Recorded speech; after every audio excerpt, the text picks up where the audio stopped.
ಹೇ everyone, ನೀವು ನೋಡ್ತಿರೋದು bio study made easy. ಈಗಾಗಲೇ ನಿಮಗೆ ಗೊತ್ತಿರೋ ಹಾಗೆ ನಾನು ಫಸ್ಟ್ PUC ಬಯಾಲಜಿ ಹಾಗೂ ಸೆಕೆಂಡ್ PUC ಬಯಾಲಜಿಯ ಚಾಪ್ಟರ್ ವೈಸ್ ಇಂಪಾರ್ಟೆಂಟ್ ಕ್ವೆಶನ್ಸ್ಗಳನ್ನು ಅಪ್ಲೋಡ್ ಮಾಡ್ತಾ ಇದ್ದೆ.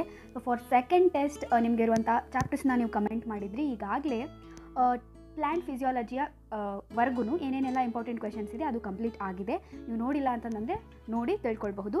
ಸೊ ಸದ್ಯಕ್ಕೆ ನಾವು ಇವಾಗ human physiology breathing and exchange of gases ಚಾಪ್ಟರ್ನ ಇಂಪಾರ್ಟೆಂಟ್ ಕ್ವೆಶನ್ಸ್ಗಳನ್ನು ಇವತ್ತು ನಾವು ನೋಡ್ತಾ ಇದ್ದೀವಿ. ಚಾನಲ್ನ ಫಸ್ಟ್ ಟೈಮ್ ನೋಡ್ತಾ ಇರೋರಾದರೆ please consider subscribing to the channel, because ಇದೇ ತರಹದ ಇನ್ಫಾರ್ಮೇಟಿವ್ ವೀಡಿಯೋಸ್ಗಳು ನಿಮಗೆ ಖಂಡಿತ ಬರ್ತಾ ಇರುತ್ತೆ. ಆ್ಯಂಡ್ ನೋಟಿಫಿಕೇಷನ್ಸನ್ನು ಆನ್ ಮಾಡ್ಕೊಳ್ಳಿ, ಸೊ ದಟ್ ಹೊಸ ವೀಡಿಯೋ ಬಂದ ತಕ್ಷಣ ನಿಮಗೆ ನೋಟಿಫೈ ಆಗುತ್ತೆ and you can watch it very soon. ಮಕ್ಕಳು, ಈಗಾಗಲೇ ನಾನು ಹ್ಯೂಮನ್ ಫಿಸಿಯಾಲಜಿ ಯೂನಿಟ್ನ ಮೇಲೆ ಎಷ್ಟೊಂದು ಚಾಪ್ಟರ್ಸ್ನ ಎಷ್ಟೊಂದು ಟಾಪಿಕ್ಸನ್ನು ಈಗಾಗಲೇ ನಾನು ಎಕ್ಸ್ಪ್ಲೇನ್ ಮಾಡಿ ಅದ್ರ ಮೇಲೆ ಯಾವ ಥರ ಕ್ವೆಶನ್ಸ್ ಬರುತ್ತೆ ಅನ್ನೋಂಥದ್ದನ್ನು ನಾನು ಅಪ್ಲೋಡ್ ಮಾಡಿದ್ದೀನಿ. ಚಾನಲಲ್ಲಿ ಅವೈಲೇಬಲ್ ಇದೆ ನಿಮಗೆ. ಸೊ ಅದರಲ್ಲಿ breathing and exchange of gases ಆ ಒಂದು ಚಾಪ್ಟ್ರಲ್ಲಿ ನೋಡಿ ಮೆಕ್ಯಾನಿಸಮ್ ಆಫ್ ಬ್ರೀತಿಂಗ್ ಇದೆ, respiratory volumes and then exchange of gases ಅಂದರೆ ಯಾವ ತರಹ ಲಂಗ್ಸ್ ಮತ್ತು ಹಾರ್ಟ್ನ ಮಧ್ಯ ಎಕ್ಸ್ಚೇಂಜ್ ಆಗುತ್ತೆ ಆ್ಯಂಡ್ ಹಾರ್ಟ್ ಮತ್ತು ಬೇರೆ ಪಾರ್ಟ್ಸ್ನ ಮಧ್ಯ ಆಕ್ಸಿಜನ್ ಕಾರ್ಬನ್ ಡೈಆಕ್ಸೈಡ್ ಹೇಗೆ ಎಕ್ಸ್ಚೇಂಜ್ ಆಗುತ್ತೆ ಅನ್ನೋದಿದೆ. And then oxygen curve, very very important, most important question ಇದು. ಓಕೆ, ಸೊ ನೀವೇನು ಓದಿಲ್ಲ ಅಂದರೂ ಇದನ್ನು ಕಂಪಲ್ಸರಿಯಾಗಿ ಓದಲೇಬೇಕು. And then respiratory disorders, most important. Okay, so ಇದರಲ್ಲಿ ನಿಮಗೆ ಕಾರ್ಬನ್ ಡೈಆಕ್ಸೈಡ್ ಹೇಗೆ ಟ್ರಾನ್ಸ್ಪೋರ್ಟ್ ಆಗುತ್ತೆ, ಆಕ್ಸಿಜನ್ ಹೇಗೆ ಟ್ರಾನ್ಸ್ಪೋರ್ಟ್ ಆಗುತ್ತೆ ಎಲ್ಲ ನೀಟಾಗಿ ಕೊಟ್ಟಿದೆ. ಆ್ಯಂಡ್ ದಿಸ್ ಈಸ್ ನೀಟ್ನ previous year question paper. So ನೀವು ಇದಾದಮೇಲೆ ಟೆಸ್ಟ್ ಆದ ನಂತರ ನೀವು ನೋಡ್ಕೊಳ್ಬಹುದು. And then body fluids and circulation ಚಾಪ್ಟ್ರಲ್ಲಿ ಮೋಸ್ಟ್ ಇಂಪಾರ್ಟೆಂಟ್ ಟಾಪಿಕ್ಸ್ ಹ್ಯೂಮನ್ ಹಾರ್ಟ್ನ ಎಕ್ಸ್ಪ್ಲನೇಷನ್ ಇದೆ. So you must know the functioning and structure of human heart. Okay, so ನಿಮ್ಗೆ ಚಾಪ್ಟರ್ ಅರ್ಥ ಆಗಬೇಕಂದ್ರೆ ಈ ವಿಡಿಯೋ ನೀವು ನೋಡಿರಬೇಕಾದ್ರೆ ಜಸ್ಟ್ 7 minutes ಇದೆ, you can watch it. Next cardiac cycle ಮತ್ತು double circulation, very very important questions.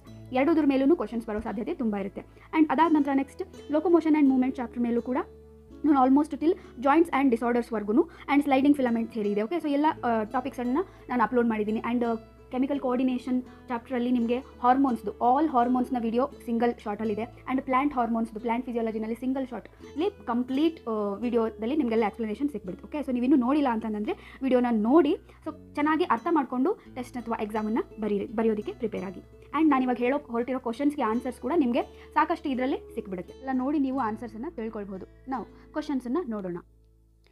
Draw a neat labelled diagram of human respiratory system. So human respiratory ಸಿಸ್ಟಮ್ನ ಡೈಗ್ರಾಮನ್ನು ಕೇಳ್ತಾರೆ. And then mechanism of breathing human ಬೀಯಿಂಗ್ಸಲ್ಲಿ ಹೇಗಾಗುತ್ತೆ ಅನ್ನೋದನ್ನು ಅವರು ಕೇಳ್ತಾರೆ. So again video available ಇದೆ, ಒಂದು ಸರ್ತಿ ನೋಡ್ಕೊಂಡ್ಬಿಟ್ರಿ ಅಂತಂದರೆ you will get to know the process, ನಿಮಗೆ ಬರೆಯೋದಕ್ಕೆ ಈಸಿ ಆಗುತ್ತೆ.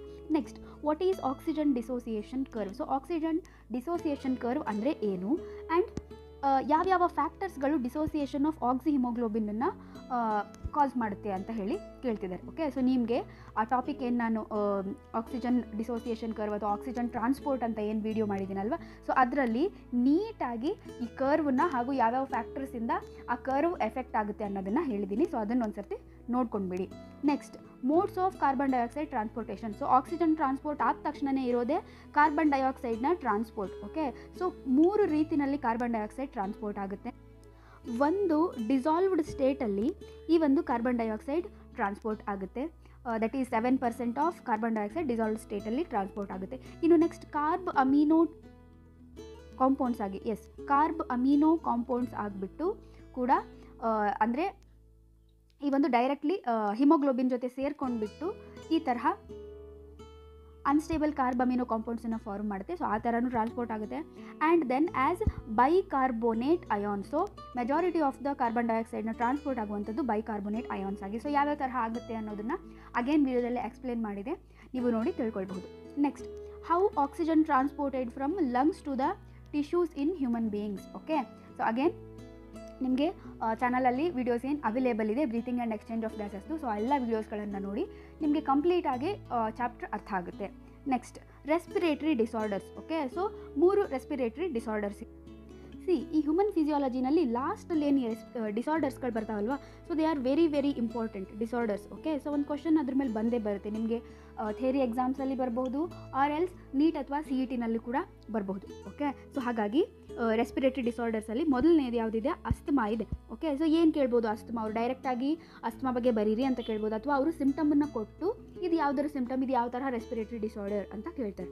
ಓಕೆ, ಸೊ ಏನಾಗುತ್ತೆ ಇದರಲ್ಲಿ, there is difficulty in breathing. So ಹಾಗಾಗಿ ವೀಸಿಂಗ್ ಇರುತ್ತೆ ಅವರಲ್ಲಿ, ಅಂದರೆ ಉಸಿರಾಟ ಸರಳವಾಗಿರೋದಿಲ್ಲ. ಓಕೆ, ಅಂದರೆ ಒಂಥರ ದಮ್ಮು ಬಂದಂಗೆ ಆಗೋದು, ಹೌದಾ, ಕಷ್ಟಪಟ್ಟು ಉಸಿರಾಡೋದು ಈ ತರಹ ಆಗುತ್ತೆ. ಸೊ ಯಾಕಾಗುತ್ತೆ ಅಂತಂದರೆ there is inflammation in bronchi and bronchioles. Okay, so ಹಾಗಾಗಿ ಏನಾಗುತ್ತೆ, ಸರಿಯಾಗಿ ಅಲ್ಲಿ ಗಾಳಿ ಹೋಗ್ತಾ ಇರಲ್ಲ ಸರಾಗವಾಗಿ. ನೆಕ್ಸ್ಟ್ ಒನ್ ಯಾವುದು ಅಂತಂದರೆ emphysema. Okay, so this is very very important. ಆ್ಯಂಫಿಝೀಮಾನ ಸಾಕಷ್ಟು ಸರ್ತಿ ಕೇಳಿದ್ದಾರೆ ಕ್ವಶನ್ಸನ್ನು. ಇದು ಒಂದು ಕ್ರೋನಿಕ್ ಡಿಸಾರ್ಡರ್ ಆಗಿದೆ, ಅಂತಂದರೆ ಬಹಳ ದಿನಗಳವರೆಗೆ ಕಾಡುವಂಥ ಡಿಸಾರ್ಡರ್ ಆಗಿದೆ. ಇದರಲ್ಲಿ ಆಲ್ವಿಯೋಲೈನ ಗೋಡೆಗಳು ವಾಲ್ಸ್ ಏನಾಗುತ್ತೆ, ಡ್ಯಾಮೇಜ್ ಆಗಿಬಿಡುತ್ತೆ. ಓಕೆ, ಯಾಕಂತಂದರೆ ಸಿಗರೇಟ್ ಸ್ಮೋಕಿಂಗಿಂದ ಕಾಸ್ ಆಗುವಂತಹ ಒಂದು ಮೇನ್ ಡಿಸೀಸ್ ಆಗಿದೆ ಯಾವುದು, ಆ್ಯಂಫಿಝೀಮಾ. ನೆನ್ಪಿಟ್ಕೊಳ್ಳಿ. ಓಕೆ, ಸಿಗರೇಟ್ ಸ್ಮೋಕಿಂಗಿಂದ. ನೆಕ್ಸ್ಟ್ ಇರುವಂಥದ್ದು ಆಕ್ಯುಪೇಷನಲ್ ಡಿಸಾರ್ಡರ್ಸ್ ಅಂತ ಬರುತ್ತೆ. ಹಾಗಂದರೆ ಈ ಒಂದು ಅವ್ರೇನು ಜಾಬ್ ಮಾಡ್ತಿರ್ತಾರೆ, ವರ್ಕ್ ಮಾಡ್ತಿರ್ತಾರೆ, ಅದ್ರ ಮುಖಾಂತರ ಅವರಿಗೆ ಈ ಡಸ್ಟ್ ಪಾರ್ಟಿಕಲ್ಸ್ ಎಲ್ಲ ಇನ್ಹೇಲ್ ಆಗಿ ಇಂಡಸ್ಟ್ರಿಗಳಲ್ಲಿ ಮಾಡ್ತಿರ್ತಾರಲ್ಲ, ಸೊ ಅದರಿಂದ ಬರುವಂತಹ ಡಿಸಾರ್ಡರ್ಗಳು ಲಂಗ್ಸಿಗೆಲ್ಲ ಡ್ಯಾಮೇಜ್ ಆಗುತ್ತೆ. ಸೊ ಅದನ್ನು ಆಕ್ಯುಪೇಷನಲ್ ಡಿಸಾರ್ಡರ್ಸ್ ಅಂತ ಕರೀತಾರೆ. ಓಕೆ, ಇನ್ನು next question, what is ventilation? Nothing but breathing. Okay, so ventilation ಅಂತಂದರೆ ಬ್ರೀತಿಂಗ್, ದಟ್ ಈಸ್ ಆಕ್ಸಿಜನನ್ನು ತೊಗೊಂಡು ಕಾರ್ಬನ್ ಡೈಆಕ್ಸೈಡನ್ನು ಏನು ನಾವು ಹೊರಗಡೆ ಬಿಡ್ತೀವಿ ಅದನ್ನೇ ನಾವು ವೆಂಟಿಲೇಷನ್ ಅಂತ ಕರಿತೀವಿ. ಇನ್ನು ಇನ್ಸ್ಪಿರೇಷನ್ಗೂ ಎಕ್ಸ್ಪಿರೇಷನ್ಗೂ ಡಿಫ್ರೆನ್ಸ್ ಏನು? ಇನ್ಸ್ಪಿರೇಷನಲ್ಲಿ ವಿ ಟೇಕ್ ಅಪ್ ದ ಆಕ್ಸಿಜನನ್ನು ಒಳಗಡೆ ತೊಗೊಳ್ತೀವಿ, ಕಾರ್ಬನ್ ಡೈಆಕ್ಸೈಡನ್ನು ಹೊರಗಡೆ ಬಿಡುವಂಥ ಪ್ರಾಸೆಸನ್ನು ಎಕ್ಸ್ಪಿರೇಷನ್ ಅಂತ ಕರಿತೀವಿ. ಓಕೆ, ಸೊ ಇನ್ನೂ ಡೀಟೇಲ್ ಆಗಿ ನೀವು ತಿಳ್ಕೊಳ್ಬೇಕು, ಪಾಯಿಂಟ್ಸ್ ವೈಸ್ ಬರೀಬೇಕು ಅಂತಂದರೆ ನೀವು ವಿಡಿಯೋನ ನೋಡಿ, ದಟ್ ಈಸ್ ಮೆಕ್ಯಾನಿಸಮ್ ಆಫ್ ಬ್ರೀತಿಂಗಲ್ಲಿ ಇದ್ರ ಬಗ್ಗೆ ಬರುತ್ತೆ. Okay, next respiratory volumes, very very important. Respiratory ವಾಲ್ಯೂಮ್ಸನ್ನು ನೋಡ್ಕೊಂಡು ಹೋಗಿ. RV. ಸೊ ಶಾರ್ಟಾಗಿ ಹೇಳ್ಬಿಡ್ತೀನಿ ಏನಿವು ಅಂತ ಹೇಳಿ, ಕನ್ಫ್ಯೂಸ್ ಮಾಡ್ಕೊಳ್ಬೇಡಿ. ಇಟ್ ಈಸ್ ಅಬೌಟ್ ವಾಲ್ಯೂಮ್, ಅಂದರೆ ಎಷ್ಟು ಗಾಳಿ ಇರುತ್ತೆ, ಹೌದಾ, ಎಷ್ಟು ಗಾಳಿ ಅನ್ನುವಂಥದ್ದು. ಅದರಲ್ಲಿ ಈ ಟೈಡಲ್ ವಾಲ್ಯೂಮ್ ಅಂತಂದರೆ ಎಷ್ಟು ಗಾಳಿ, ಅದನ್ನು ನಾವು ಇನ್ಸ್ಪೈರ್ ಮಾಡಿರಬಹುದು ಅಥವಾ ಎಕ್ಸ್ಪೈರ್ ಮಾಡಿರಬಹುದು ನಾರ್ಮಲ್ ರೆಸ್ಪಿರೇಷನ್ನಲ್ಲಿ. ಓಕೆ, ಸೊ ಎಷ್ಟು ಗಾಳಿಯನ್ನು ನಾವು ಇನ್ಸ್ಪೈರ್ ಮಾಡಬಹುದು ಅಥವಾ ಎಕ್ಸ್ಪೈರ್ ಮಾಡ್ಬೋದು. ಇನ್ನು ನಾರ್ಮಲ್, ಸೊ ನಾರ್ಮಲ್ ಅನ್ನೋದನ್ನು ನೆನ್ಪಿಟ್ಕೊಳ್ಳಿ. ಓಕೆ, ಸೊ ನಾರ್ಮಲ್ ರೆಸ್ಪಿರೇಷನ್ ಕಂಡೀಷನಲ್ಲಿ ಎಷ್ಟು ಗಾಳಿ ಒಳಗಡೆ ತೊಗೊಳ್ತೀವಿ, ಎಷ್ಟು ಹೊರಗಡೆ ಬಿಡ್ತೀವಿ ಅನ್ನೋದೇ ಟೈಡಲ್ ವಾಲ್ಯೂಮ್. ಇನ್ನು IRV ಅಂತಂದರೆ ಒಂದು ಸರ್ತಿ ನಾವು ನಾರ್ಮಲ್ ಆಗಿ ಇನ್ಸ್ಪೈರ್ ಮಾಡ್ತೀವಿ, ಹೌದಾ, ನಾರ್ಮಲ್ ಆಗಿ ನಾವು ಉಸಿರಾಡುವಾಗ ತೊಗೊಳ್ತೀವಿ. ಫೋರ್ಸ್ಫುಲ್ಲಾಗಿ ನಾವು ಎಷ್ಟನ್ನು ತೊಗೊಳ್ಬಹುದು, ನಾರ್ಮಲ್ ಆಗಿ ತೊಗೊಳ್ಳೋದಕ್ಕಿಂತ ಫೋರ್ಸ್ಫುಲ್ಲಾಗಿ ಎಷ್ಟು ಗಾಳಿಯನ್ನು ಒಳಗಡೆ ತೊಗೊಳ್ಬಹುದು ಅನ್ನೋದೇ forcible inspiration.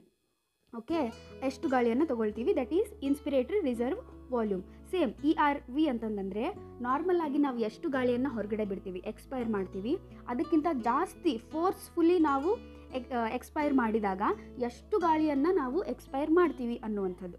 Okay, so that is forceful ಎಕ್ಸ್ಪಿರೇಷನ್ನಲ್ಲಿ ಹೋಗುವಂತಹ ವಾಲ್ಯೂಮ್ ಆಫ್ ಏರನ್ನು ನಾವೇನಂತ ಕರಿತೀವಿ, ಎಕ್ಸ್ಪಿರೇಟರಿ ರಿಸರ್ವ್ ವಾಲ್ಯೂಮ್ ಅಂತ ಕರಿತೀವಿ. ನೆಕ್ಸ್ಟ್ ರೆಸಿಡ್ಯೂವಲ್ ವಾಲ್ಯೂಮ್ ಅಂತಂದೇನು? ಸೊ ರೆಸಿಡ್ಯೂವಲ್ ವಾಲ್ಯೂಮ್ ಅಂತಂದರೆ ನಾವು ಫೋರ್ಸ್ಫುಲ್ಲಾಗಿ ಎಕ್ಸ್ಪಿರೇಷನ್ ಮಾಡಿದರೂ ಕೂಡ ಫೋರ್ಸ್ಫುಲ್ ಎಕ್ಸ್ಪಿರೇಷನ್ ಆದಮೇಲೆ ಎಷ್ಟು ಲಂಗ್ಸಲ್ಲಿ ಉಳಿದಿದೆ ಅಂತ. Okay, so remaining in lungs ಎಷ್ಟು ಉಳಿದಿದೆ ಅನ್ನುವಂಥದ್ದು ರೆಸಿಡ್ಯೂವಲ್ ವಾಲ್ಯೂಮ್. ಓಕೆ, ಸೊ ಇದಿಷ್ಟು ರೆಸ್ಪಿರೇಟರಿ ವಾಲ್ಯೂಮ್ಸ್ ಬಗ್ಗೆ ಆಗಿತ್ತು. Next organs of respiration. Again ಬರೀ ರೆಸ್ಪಿರೇಟರಿ ವಾಲ್ಯೂಮ್ಸ್ ಆ್ಯಂಡ್ ಕೆಪಾಸಿಟೀಸ್ ಬಗ್ಗೆನೇ ವಿಡಿಯೋ ಅವೈಲೇಬಲ್ ಇದೆ, ನೀವು ನೋಡ್ಕೊಂಡ್ಬಿಟ್ರಿ ಅಂತಂದರೆ ನಿಮ್ಗೆ ಇನ್ನೂ ಡೀಟೇಲ್ ಆಗಿ ಗೊತ್ತಾಗುತ್ತೆ. ನೆಕ್ಸ್ಟ್ ಆರ್ಗನ್ಸ್ ಆಫ್ ರೆಸ್ಪಿರೇಷನ್ ಕೇಳಬಹುದು, ಚಾನ್ಸಸ್ ಇದೆ. Flatworm through the body surface, moist skin and then lungs ಮುಖಾಂತರ ಫ್ರಾಗಲ್ಲಿ ಉಸಿರಾಟ ನಡೆಯುತ್ತೆ. ಬರ್ಡ್ಸಲ್ಲಾದರೆ ಥ್ರೂ ಲಂಗ್ಸ್ ಉಸಿರಾಟ ನಡೆಯುತ್ತೆ. ಕಾಕ್ರೋಚಲ್ಲಾದರೆ ಏನಿರುತ್ತೆ, ಸ್ಪೈರಕಲ್ಸ್ ಇರುತ್ತೆ and they are connected to trachea. Okay, so trachea ಇದರಲ್ಲಿ ಉಸಿರಾಟದ ಅಂಗ ಆಗಿರುತ್ತೆ. Okay, trachea. ಇದಿಷ್ಟು breathing and exchange of gases chapter ಅದಾಗಿತ್ತು. ಸೊ ನಿಮ್ಮ ಫ್ರೆಂಡ್ಸ್ಗೆ ಶೇರ್ ಮಾಡಿ, ಇದರಿಂದ ಅವ್ರಿಗೂ ಕೂಡ ಹೆಲ್ಪ್ ಆಗಲಿ. ಆ್ಯಂಡ್ ನೆಕ್ಸ್ಟ್ ವಿಡಿಯೋದಲ್ಲಿ ನಾನು ಬಾಡಿ ಫ್ಲೂಯಿಡ್ಸ್ ಆ್ಯಂಡ್ ಸರ್ಕ್ಯುಲೇಷನ್ ಚಾಪ್ಟರ್ನ ಇಂಪಾರ್ಟೆಂಟ್ ಕ್ವೆಶನ್ಸ್ಗಳನ್ನು ಅಪ್ಲೋಡ್ ಮಾಡ್ತೀನಿ. ಸೊ ವಿಡಿಯೋಸ್ನೆಲ್ಲ ನೋಡಿ ಚೆನ್ನಾಗಿ ಪ್ರಿಪೇರ್ ಆಗಿ. Happy learning. Thank you.